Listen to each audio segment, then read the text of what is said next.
yang kedua controlling, bisa dari aspek tadi energy saving, supaya ketika jemaah pergi AC-nya tidak terlalu dingin, mati sendiri, atau lampunya disesuaikan gitu.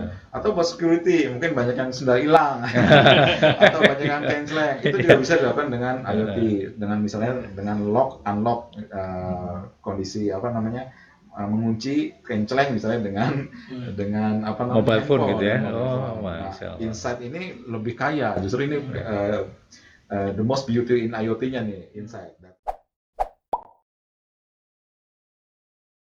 Ya, mudah-mudahan giat ini bisa jadi viral ya. Ya, insya Banyak Allah. orang yang ingin nulis buku, kemudian hasilnya disumbangkan dengan untuk keperluan umat ya. Setuju sekali. Amin. Amin. Ya, sangat menginspirasi. Baik, ini tentang bukunya mungkin nanti bisa kita lanjut lagi. Dan yang kedua, sekarang tentang profesi ini. Ini profesi ini yang lebih serius berarti ya. Ini yang dari jabatan beliau ini seorang project leader ya, project leader dari sebuah giat di Excel Axiata, yaitu tentang IoT. Nah, mungkin sebelum giatnya, IoT-nya dulu nih, Bang. IoT apa ini? IoT ini? Apa gitu ya? Silakan, Bang. Ya, IoT singkatnya Internet of Things ya, Internet of Things. Jadi everything atau things itu saatnya sudah terkoneksi ke internet gitu. Oke. Dan IoT adalah teknologi yang memungkinkan benda-benda yang non-human ya, selain manusia itu sudah bisa terkoneksi ke internet. Ada yang bilang gini,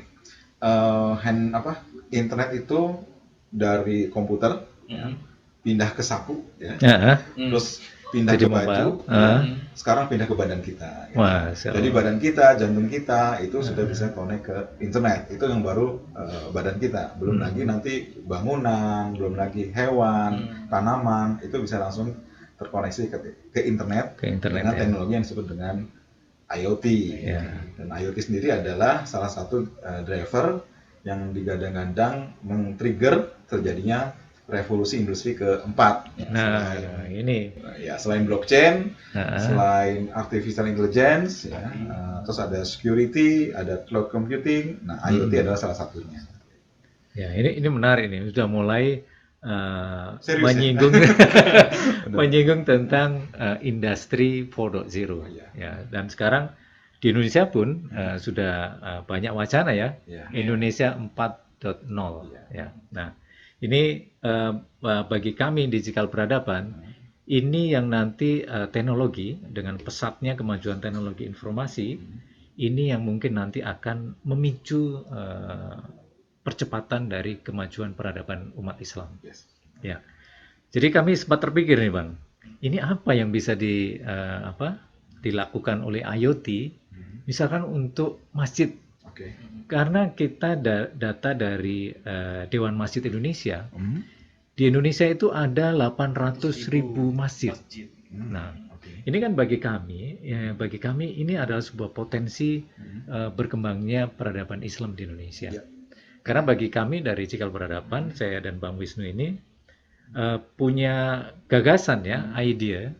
Ini gimana ini 800.000 masjid ini akan sangat bagus kalau mereka bisa terkoneksi satu dengan yang lain. Artinya masing-masing masjid itu kan pasti punya kelebihan ya, punya kelebihan masing-masing. Dan masjid yang lain mungkin punya kekurangannya. Nah, kalau ini terkoneksi kan akhirnya yang berkelebihan bisa membantu yang kekurangan. Nah, ini gimana nih? Mungkin punya ide atau apa yang bisa dilakukan dengan IoT ini? Jadi Bang Farid itu sudah betul ya, sudah betul bicara tentang IoT dimulai dari lingkungan sekitarnya. Gitu. Kalau mereka adalah peternak, dia ngelihat permasalahan di peternakannya. Kalau mereka adalah seorang CEO perusahaan transportasi, yang dia pikir adalah solusi IoT untuk transportasi. Nah, kebetulan Bang Farid seorang aktivis masjid, kemudian melihat apa sih yang harus di IoT-kan ya di lingkungan masjid. Sebenarnya banyak. Masjid sendiri kan seperti miniatur lingkungan ya. Di situ ada ketuanya, di situ ada bendahara, ya semacam ekosistem gitu kan. Dan IoT cocok sekali untuk di lingkungan seperti masjid. Mungkin pertama kali yang harus saya sampaikan bahwa IoT itu sebenarnya bukan cuma masalah menghidupkan atau mematikan mesin. Otomasi ya, bukan hanya otomasi ya. Jadi ada 3 aspek. Pertama adalah monitoring. Ya, kemampuan monitoring itu ada di IoT. Monitoring. Yang kedua adalah kemampuan controlling. Nah, tadi salah satunya adalah otomasi. Dan yang terakhir ada yang ketiga adalah insight. Ya, insight itulah data-data yang dikumpulkan oleh IoT kemudian menjadi insight buat para pelaku atau para decision maker untuk membuat suatu project, suatu program yang bermanfaat buat umat. Misalnya paling gampang monitoring ya, monitoring misalnya untuk bisa melihat statistik jumlah jamaah dengan sensor face recognition, misalnya dengan kamera bisa kelihatan jamaah. Mungkin kita langsung tahu nih yang datang Bang Wisnu, tahu karena dari wajahnya Bang Wisnu itu bisa kelihatan statistiknya berapa kali Bang Wisnu sholat jamaah gitu kan. Itu juga bisa juga. Itu monitoring. Kemudian misalnya yang kedua controlling, bisa dari aspek tadi energy saving supaya ketika jemaah pergi AC-nya tidak mati terlalu sendiri atau lampunya disesuaikan gitu. Atau buat security mungkin banyak yang sendal hilang atau banyak yang canceling, itu juga bisa dilakukan dengan IoT, dengan misalnya dengan lock unlock kondisi apa namanya mengunci canceling misalnya dengan apa namanya mobile phone gitu ya.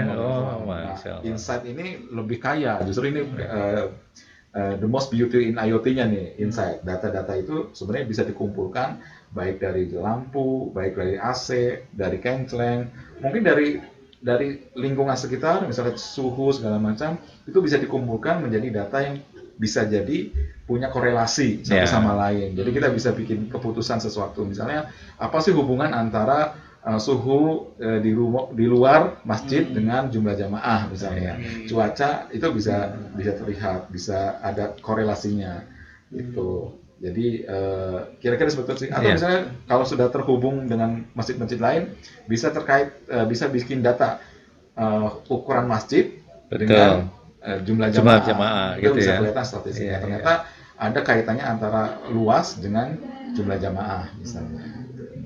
Seperti itu kira-kira. Menarik timbul ide nih. Kalau misalnya pada saat Ramadan kan banyak sekali nih jamaah yang mungkin bisa dimonitor nih jamaahnya sholat 5 waktunya gimana, pas kajian apa banyaknya gimana, sehingga nanti pengurus masjid bisa membuat program yang cocok untuk Ramadan. 10 hari terakhir ya. 10 hari terakhir seperti apa, nanti konsumsi air untuk wudunya atau untuk itikafnya pada 10 hari terakhir itu seperti apa, bisa dilihat. Nanti mungkin bahkan bisa sampai kalau misal di mall itu ada parkiran, kita kan tahu kan, slot parking, staff ini sebetulnya dibuat untuk berapa jamaah. Bisa ketahuan, sebelah sana kosong, sebelah sini kosong, mungkin bisa diarahkan sehingga lebih efisien ya. Jadi masjidnya juga tempatnya mungkin bisa menampung jamaah yang lebih banyak lagi gitu ya. Kalau dengan ini Bang Wisnu, ini kayaknya ada hubungannya dengan pemberdayaan ekonomi umat. Nah, ini kayaknya ini akan lebih mendorong percepatan pemberdayaan ekonomi umat ini ya. Ya, salah satu visi masjid ini ya yang sedang kita coba bangun ya. Sekarang sebenarnya mau salah sih, cuman kita mau upgrade menjadi masjid. Salah satu visi adalah masjid sebagai pusat solusi. Ya.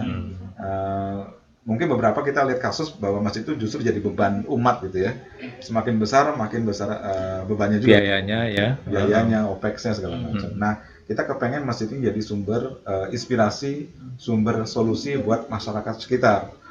Jadi bisa juga gini, masjid punya tim yang melihat permasalahan di lingkungan. Apakah itu masalah keamanan, masalah peternakan, perdagangan, itu bisa diselesaikan dengan IoT gitu kan. Tapi memang pengurusnya juga harus paham dulu ya. Dengan IoT nanti kelihatan permasalahan-permasalahan yang bisa diselesaikan. Dengan itu umat akan datang nih ke masjid gitu, datang dengan merasa dia datang ke rumahnya, artinya datang ke tempat yang bisa menyelesaikan masalahnya gitu kan. Contohnya kemarin kebetulan kita punya program nih, program kepada beberapa mahasiswa di lingkungannya masing-masing untuk melihat permasalahan di sekitarnya, apakah itu dari saudaranya, tetangganya gitu. Kemudian mereka kasih ide ke kami, gitu kan.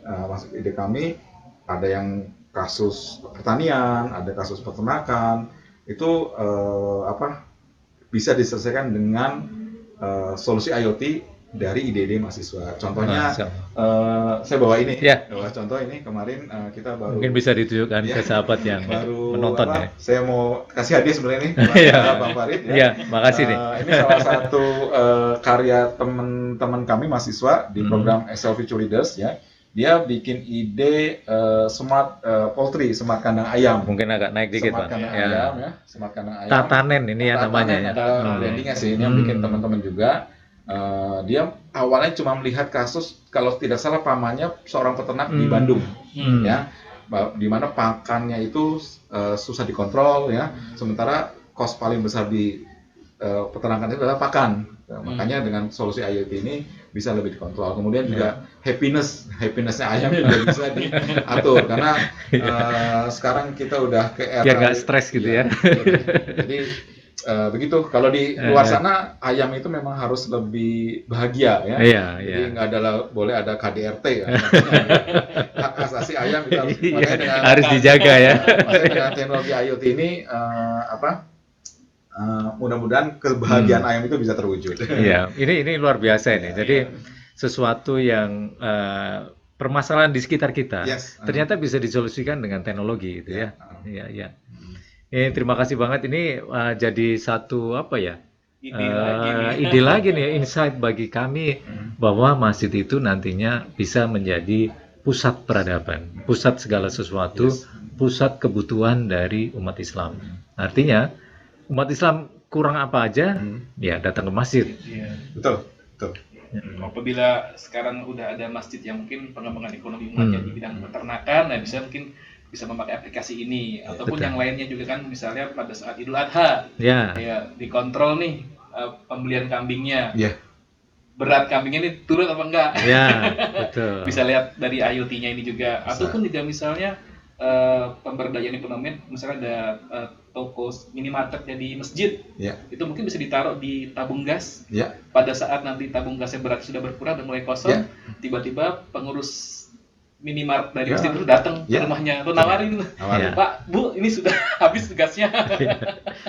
Banyak sekali. Tentunya akan banyak inovasi ya. Betul. Karena memang sebenarnya ya di rumah ataupun di masjid atau dimanapun di tempat kita ya, sebenarnya banyak masalah dan perlu solusi yang tepat guna gitu ya.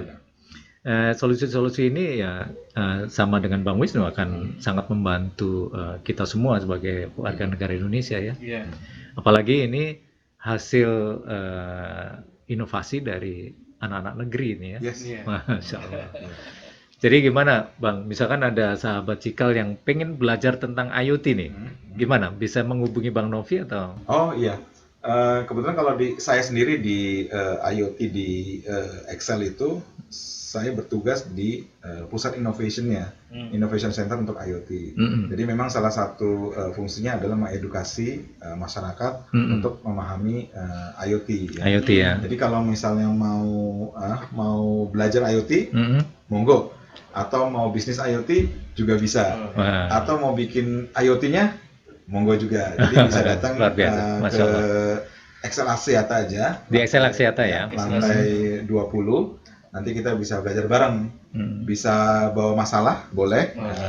Boleh bawa masalah ya? Boleh bawa masalah, nanti kita cari solusi IoT-nya apa. Ya. Atau bisa bawa solusi. Oke. Bawa solusi artinya mungkin saya udah punya solusi, tapi siapa sih yang mau jualin gitu. Kita bisa juga bantu dari si aspek bisnisnya. Berarti Bang Novi ini juga semacam inkubator juga ya? Semacam inkubator. Baik mulai dari sisi solusi teknologinya sampai pengembangan bisnisnya. Masya Allah. Ini end to end ini. Mulai dari nulis buku, bantu masjid sampai di teknologi. Beberapa kasus yang saya temui tentang ide, tentang inspirasi IoT pun saya tulis di buku ini ya. Tapi saya lupa di bab yang mana. Atau nanti ada buku baru nih. Insya Allah. Nah, ini sedikit tentang Bang Novi nih. Ini kayaknya banyak kegiatan nih. Kesehariannya banyak. Apa ini? Rahasia manajemen waktunya seperti apa ini? Apa ya? Kalau saya sendiri orangnya memang justru senang dengan kesendirian. Oke. Masuk yang apa? Introvert ya namanya ya. Kenapa saya suka kesendirian? Karena memang justru kayaknya saya lebih produktif gitu. Gitu. Jadi sebenarnya nulis ini emang di kondisi yang sepi gitu biasanya. Sepi dalam artinya bukan saya di ruang sunyi, sepi, gitu ya. tapi sendiri misalnya saya di kereta itu nggak ada teman ngobrol itu biasanya gitu. Jadi kelihatannya produktif ya. Karena memang mungkin lebih fokus ya, karena sendirian itu lebih fokus mungkin ya. Jadi kelihatannya sibuk banget, padahal saya memang menikmati kesendirian itu menjadi suatu tulisan alam misalnya. Gitu. Alhamdulillah, jadi dengan waktu kesendirian ini meningkatkan produktivitas. Gitu. Kayaknya kalau dibahas di video ini semuanya nggak cukup ini Pak Bis. Kayaknya harus ada episode lain nih. Insya Allah nanti kita akan undang lagi Bang Novi ke topik-topik yang lebih kekinian dan lebih menarik nih. Misalkan bagaimana IoT, bagaimana pembuatannya, bagaimana ideation gitu ya. Ini kayaknya menarik sekali nih, bisa kita tularkan ke semua yang menonton channel ini ya. Ya, insya Allah bisa. Ya. Atau mungkin kita bertandang ke campnya Bang Novi nih. Dengan senang hati, karpet merah buat semua tim. Insya Allah. Yang mau belajar. Insya Allah. Jadi sahabat yang ingin belajar tentang IoT, bagaimana penyelesaian solusi melalui teknologi IoT, bisa menghubungi Bang Novi di Facebook ya, di sini ya. Boleh. Atau langsung ke kantor Excel Axiata. Lantai 20. Lantai 20. Oke. Sebelum video berakhir, Bang. Mungkin ada pesan-pesan untuk sahabat Cikal yang menonton video ini. Boleh 2? Boleh. Atau 3? Silakan. Karena tadi 2 pembahasan ya. Pertama soal buku, yang kedua soal IoT. Kalau saya melihatnya soal buku dulu ya. Ini lebih kayak gimana kita memanfaatkan media sosial ya untuk sesuatu yang positif gitu ya. Saya melihat memang banyak teman-teman beritikat baik untuk tanda kutip berdakwah di media sosial. Cuman yang saya perhatikan memang kadang-kadang dakwah itu nggak gampang lah gitu. Nggak banyak tantangan ya. Banyak tantangannya gitu kan. Kalau kita refleksi kepada sifat Nabi ya, ada sidik, fatona, amanah, tabligh gitu. Itu memang suatu yang saling terkait. Makanya Nabi Muhammad SAW adalah orang yang paling punya integritas ya. Karena ucapannya itu nyambung dengan hatinya gitu, dengan pikirannya dan kelakuannya. Jadi semuanya nyambung lah, ada benang merahnya. Nah, tabligh itu ketika menyampaikan tabligh gitu, menyampaikan sesuatu, pasti Nabi itu memanfaatkan kecerdasannya, memanfaatkan kefatonahannya itu gitu kan. Makanya ketika berdakwah, saya bukan menasihati ya, maksudnya menyarankan teman-teman yang mau niat berdakwah itu gunakan juga segala potensi dirinya, gitu kan. Misalnya dia jago di teknologi, pakai teknologi. Kalau dia senang menulis, pakai dengan menulis gitu. Tabligh itu kan asal katanya sebenarnya menyampaikan ya, menyampaikan. Jadi tujuannya adalah sampai gitu kan. Jadi dia cuma share atau kata-kata pendek gitu, kemudian efeknya kadang-kadang malah lebih kontraproduktif gitu. Nah, itu namanya melempar. Nah, kalau saya lihat itu bandingannya antara menyampaikan dan melempar. Jadi melempar itu ya mungkin nyampe, tapi kemungkinan juga nggak nyampe. Gitu. Malah kadang-kadang malah bikin kacau, bikin kacau, bukannya bikin gaduh gitu kan. Jadi berpikir dulu gitu kan. Gunakan kefatonahan kita, kecerdasan kita, kemampuan berpikir kita, potensi kita untuk berdakwah gitu ya. Terus yang kedua ya mungkin ya, lebih ke IoT. Ini yang berulang-ulang kali saya sampaikan ke teman-teman IoT, selalu ada pertanyaan, Mas nanti gimana ya zaman IoT rame, banyak pekerjaan yang hilang karena diganti dengan mesin ya, diganti dengan robot gitu kan, gimana gitu kan. Kamu nggak usah khawatir. Manusia itu sudah mengalami revolusi industri yang keempat nih ya. Pertama, kedua, ketiga, dan selalu lolos gitu kan. Tapi yang harus sama semua dari semua revolusi industri adalah semangat kita untuk selalu bermanfaat untuk orang lain. Kan? Apapun yang terjadi, masanya pasti tiba, keniscayaan, tapi hati kita pun harus punya semangat untuk selalu bermanfaat dengan orang lain.